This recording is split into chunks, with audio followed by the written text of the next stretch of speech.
Well, actually, it was never designed to work in restaurants. That wasn't the plan, really. The plan was to work in theatre. So I trained at the Royal Scottish Academy of Music and Drama, as it was called then, but it's now called the Royal Conservatoire of Scotland, and worked away for about 3 or 4 years, and actually did quite well. I was actually working probably more than most, which meant 3 weeks a year rather than 2.5 or something. But I was doing quite well, but was never really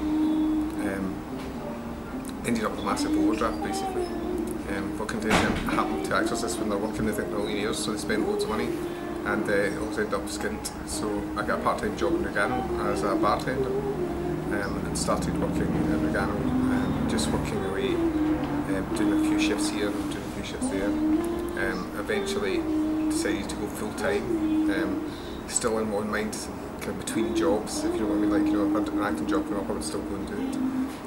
But eventually that full-time job became a management position, and with that management position, obviously I kind of like packed up my grease paint basically and said I'll just stick to restaurants now for a while. So I worked for Rogano for about 3 or 4 years, and then got offered the job of running a restaurant in Hull called the Victoria and Albert for the same company, which was Alba Brewery in those days. Did that for about a year and a half. And in that period managed to turn the Victoria and Albert around from what it was into quite a successful business, and won the Manager of the Year for Alba Brewery that year, which I'm going back now, I think it must have been 1993, and then got another position with Alba Brewery, partially on the back of the Manager of the Year prize, which was a brand new unit they were trying to open just outside Paisley, called the just outside Glasgow, sorry, in Paisley, called the Abbotssinge.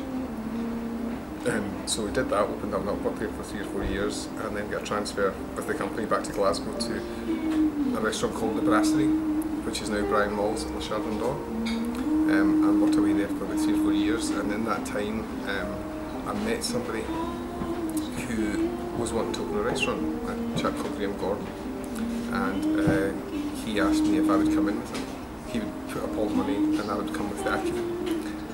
And so eventually we went into business on our own, and we opened a restaurant in Milgai called Gabbiesville, which was great fun. That was taking like an old building which had been falling apart, vandalised, and turning it into what was a really kind of trendy cafe bar restaurant, right in the Tesco car park in Milgai, which was a very strange location for a restaurant, but it worked nonetheless.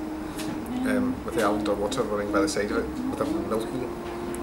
Very iconic building for the local area, but also just a really nice romantic location for anyone from Glasgow, really. It caught the imagination and did actually very well, but we decided after maybe about 3 or 4 years it was time to call it quits and move on, basically. I think Graham's main business was financial services. I think he was wanting to concentrate on that, so we put the business up for sale, and in that time I had to then find something else for me to do, because I had no intention really of staying on after having been a kind of partner in the business to work as a manager for the new owners.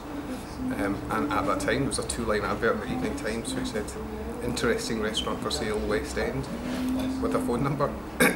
And it was actually a friend of mine who gave me the little 2-line advert from Rogano, Fiona McIver, and said we should give that a phone and see what it's all about.